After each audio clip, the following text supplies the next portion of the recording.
چکی ہے. عراق کا سلاٹر دیکھیے, تباہ بربادی افغانستان کی کس طرح کی ہے, اور ذہنی نیو کولونائزیشن تو جاری ہی تھی, وہ تو اس پچھلی صدی سے کیری اوور وہ ختم ہی نہیں ہوئی. فلسطین کا مسئلہ علامہ اقبال اور قائد اعظم نے جلسے کیے ہیں اس کے اوپر, اور وہ مسئلہ 100 سال بعد آج بھی کھڑا ہوا ہے اپنی جگہ پر. کشمیر کے مسئلے پر اس وقت بحث ہو رہی تھی اور آج بھی ہم وہی بحث کر رہے ہیں. تمام ایشیا وسطی کے مسلمان ممالک جو اس وقت غلام بنائے جا رہے تھے, ابھی بھی وہ سٹرگل کر رہے ہیں کسی نہ کسی شکل میں اپنی آزادی حاصل کرنے کے لیے. چیچنیا میں مزاحمت جاری ہے, اس کی پوری مسلمان دنیا کالونائز کی جا رہی ہے. وہی اکنامک کالونائزیشن بھی ہے, فزیکل کالونائزیشن بھی ہے, آئیڈیالوجیکل اور انٹلیکچوئل کالونائزیشن بھی ہے.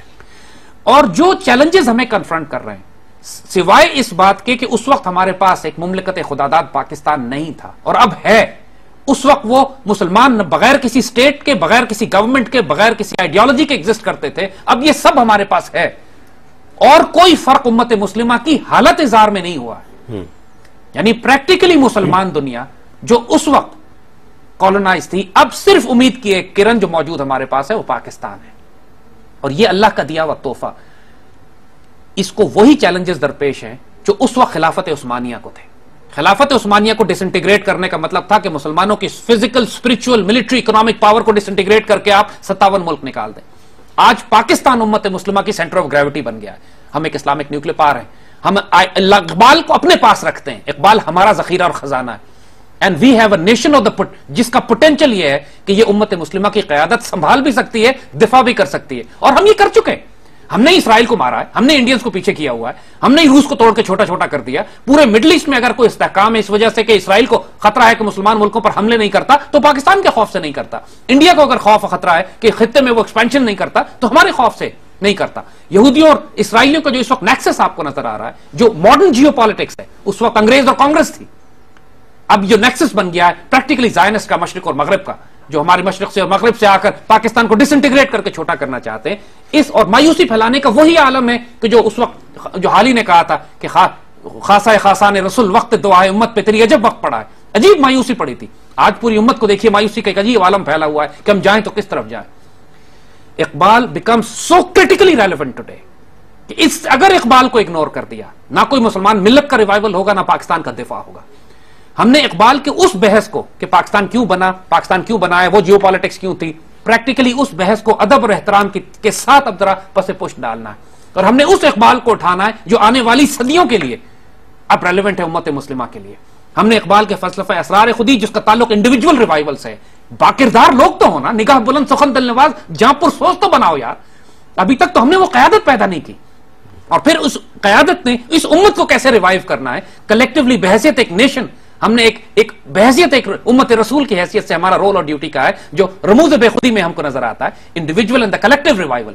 اس ڈاکٹرن کو پریکٹیکلی اپنے ٹیکسٹ بکس میں, اپنے سلیبس میں, اپنے میڈیم میں, اپنے میڈیا پہ, اپنے تعلیمی نظام میں اس طرح انٹیگریٹ کرنا ہے کہ ہمیں جس طرح ہم آکسیجن کو روز اپنے وجود میں داخل کرتے ہیں, ہم نے اقبال کی اس ڈاکٹرن کو اپنے وجود میں داخل کرنا. یاد رکھیے, اگر اس قوم کے نوجوانوں کی خودی صورت فولاد ہو جو اقبال کہتے ہیں, پھر اس قوم کو شمشیر کی حاجت نہیں رہتی جس کے نوجوانوں کی خودی ہو صورت فولاد. اس وقت جو چیلنجز اور کرائسس ہیں, اس کا سولوشن مٹیریلسٹک نہیں ہے, بیکاز چیلنجز مٹیریلسٹک نہیں ہے. مٹیریل چیلنجز صرف سائیڈ افیکٹس ہیں. جو اصل چیلنج ہے, امت احساس کمتری کا شکار ہے, امت مایوسی کا شکار ہے, امت اس بات کا شکار ہے کہ مغرب و مشرق کی جو یلغار آئیڈیالوجیکل اس کے اوپر ہو رہی ہے کہ جیسے آپ نے کہا کہ کلونیل سے نیو کلونیل فیزز میں جو پچھلی صدی سے کیری اوور ہوئے, اس صدی میں جو خطرات, اس کا مقابلہ اسی طرح کیا جا سکتا ہے جیسے ہمارے بڑوں نے 20ویں صدی کے شروع میں کیا تھا. تو what we are saying is کہ جو آج کے دور کے چیلنجز ہیں, ہمارے لیڈرز کا المیہ کیا ہے؟ ہمارے لیڈرز کا المیہ یہ ہے کہ یہ اتنے متاثر ہیں اس مغرب کی اور مشرق کی طوفانی یلغار سے کہ یہ سوچ بھی نہیں سکتے اس تصور کو کہ دو مسلمان ملک فیڈریشن بھی بنا سکتے ہیں یا ایک کلیکٹیو سیکیورٹی ارینجمنٹ بھی ہو سکتا ہے, کر سکتے ہیں. اتنے بڑے غلام ہیں یہ.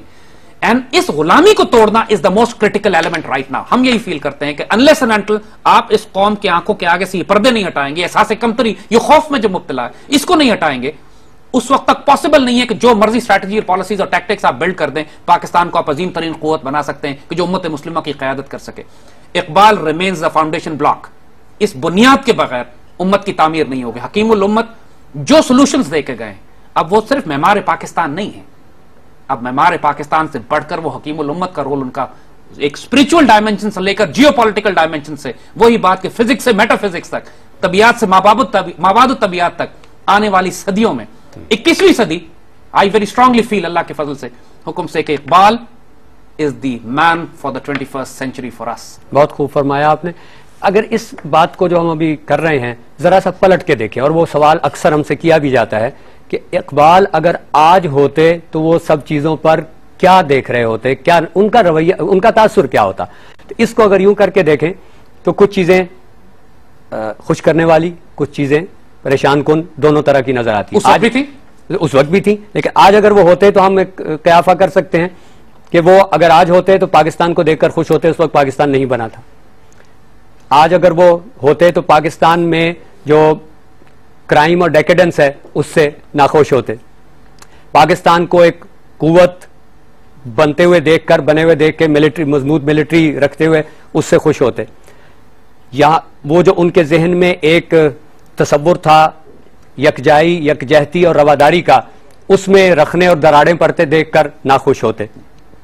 ایران کو ایک پولیٹیکل ڈیفائنس کی شکل میں کا پوسٹر لیتے ہوئے دیکھ کے خوش ہوتے, اس کو اس غیرت یا قومی حمیت کا اظہار سمجھتے. ہمارے اندر جو اس وقت ایک اندرونی محاذ آرائی کی کیفیت ہوئی ہے, کچھ طبقات ہمارے ہمی کو چیلنج کر رہے ہیں, اس سے یقیناً انہیں بہت دکھ پہنچتا. ان کی اپنی زندگی جو ایک ڈیزلنگ ایگزامپل تھی آف امن, رواداری, یکجہتی اور دوسرے کے لیے رحم اور شفقت کا جذبہ رکھنا, اس کے خلاف ہماری بہت ساری اکثریت کو جاتے دیکھ کر پریشان ہوتے. گویا یہ ایک مکس ہوتا ہے اس طرح کا, اور جیسی صورتحال کا ہمیں ملک کے کچھ حصوں میں سامنا ہے وہ ان کے لیے بھی یقیناً باعث تشویش ہوتی ہے. اس پہ آپ کچھ فرمائیں گے؟ جی ہم یہی عرض کر رہے ہیں کہ اللہ, لیکن اگر look at the positive side of things, بہت بڑے بڑے آبجیکٹیو اچیو کیے جا چکے ہیں. یعنی اس وقت اقبال کے سامنے جو پرائم آبجیکٹیو تھا وہ پاکستان کی تعمیر تھی, پاکستان کو بنانا تھا. اور اللہ کے فضل سے اب ریاست بھی ہے, ہمارے پاس قوم بھی ہے, آئیڈیالوجی بھی ہے, ہمیں گورننس کے ایشوز ہیں.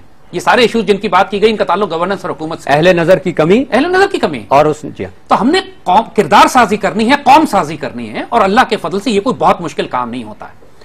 یا تو ڈیوائن ہینڈ اگر انوالو ہو جائے تو قوموں کو آزمائش میں ڈال دیا جاتا ہے. جس طرح 65 کی لڑائی ہوئی تو ہم کہتے ہیں پورے ملک میں جرائم بند ہو گئے, پوری قوم اکٹھی ہو گئی. وہ اللہ کی طرف سے آزمائش ہوتی, بڑی سخت ہوتی ہے. اگر حکمران خود اپنی ذمہ داری, یا علماء یا اس کے دانشور یا اسکالرز اس کی ذمہ داری کو اگر پورا نہ کریں تو پھر اللہ تعالیٰ مجبور کرتا ہے اس قوموں کو آزمائشوں میں ڈال کر کے یہ اپنے طور طریقے کے رویے کو درست کریں. اس وقت ہمارے بہت بڑا رول, جو ہمارے اگر حکمران ہوں تو ہمیں کوئی توقع نہیں ہے, لیکن ہمارا میڈیا اور ہمارے علماء, ہمارے اسکالر, ہمارے دانشور, ان کو اقبال کو ری ڈیفائن کرنا ہے. اس بحث کو ہی ختم کر دینا ہے ہم نے کہ اقبال آج ریلیونٹ ہے یا نہیں ہے. He is the life line for us today. ہم نے اس بحث کو ہی ختم کر دینا ہے کہ اقبال صرف مصور پاکستان کی حیثیت سے محدود کر دیا. یہ تو بہت بنیادی بات ہے, بنیادی ہوا. جی ہاں, ہم نے اقبال کو 21ویں صدی کے شاعر کے طور پر پریزنٹ کرنا ہے, 21ویں صدی کے آئیڈیالوگ کے طور پر. شاعر کا لفظ بھی محدود ہو جاتا ہے یہاں پہ, ویژنری کے طور پر, تھنکر, فلاسفر کے طور پر. جب اس وقت اقبال کی زندگی میں یورپین بادشاہ اقبال کو بلا کر مشورے لیتے ہیں کہ ہمیں بتائیے کہ اپنی قوموں کی تعمیر ہم کس طرح کریں, مسولینی نے انوائٹ کیا اقبال کو, پورا مشورہ لیا کہ اٹلی کو میں بلڈ کر کے دنیا کی عالمی طاقت کیسے بناؤں. وہ اقبال کے سٹیچر اور مقام کو سمجھتے تھے. تو آج ہمارے یہ حکمران اور دانشور اور فلسفی یا ہمارے میڈیا جو ہے اقبال کو جو اگنور اگر کر رہے ہیں, یہ تاریخی المیہ اور ظلم ہوگا کہ ہم نے اگر اقبال کو بنیاد بنا کر اس قوم کی تعمیر نو نہیں کی. فاؤنڈیشن ہے ہمارے پاس, تو ہم ایک اجتماعی جرم کا ارتکاب کریں گے, اجتماعی جرم جس کی سزا ہمیں صدیوں میں کاٹنی پڑے گی. انشاءاللہ ایسا ہوگا نہیں. اب انشاءاللہ اقبال ریوائیو ہو رہے ہیں کیونکہ اس نظر انداز کرنے کے, اس اگنور کرنے کے عمل میں خدا نہ خواستہ کہ ایسی چیز انوالو ہوگی کہ ہم اپنی میراث فکر کے اس سب سے بڑے حصے کو نظر انداز کرنے کا جرم کریں گے جو ہمیں انسان کے بنیادی سوالات سے روبرو کرتا ہے اور ان کے سب سے معنی خیز جواب بھی فراہم کرتا ہے. یعنی یہ پریکٹیکلی وہ پیٹرن ہے کہ آپ حضور صلی اللہ علیہ وسلم کی تربیت سے آغاز کرتے ہیں اور خلافت راشدہ میں دنیا پر حکومت کر رہے ہوتے ہیں. یہ جو 30-40 سال کا جو پیریڈ گزرا ہے, یہ وہ fascinating progress of human intellect, spiritual intellect سے ڈیولپمنٹ شروع ہوتی ہے, and physically کانکرنگ of the world. یہ پریکٹیکلی ساری ڈائمنشن اقبال کی پوئٹری میں, اقبال کی شاعری میں, ان کے مشن میں, ان کے میسج میں, ان کے نثر میں, ان کے پروز میں آپ کو یہ ملتی ہے. And it is there for the taking. 21ویں صدی میں ہم جس ڈاکٹرن کا انتظار کر رہے تھے اب ہمارے سامنے موجود ہے. We just have to apply it. ناظرین, یہ ہے آج کا حاصل کلام, ہماری گفتگو کا حاصل, اور یہی ہمارا پیغام ہے. زید حامد صاحب تشریف لائے, شریک گفتگو ہوئے, عزت افزائی. ہم آپ کے ممنون ہیں. خدا حافظ.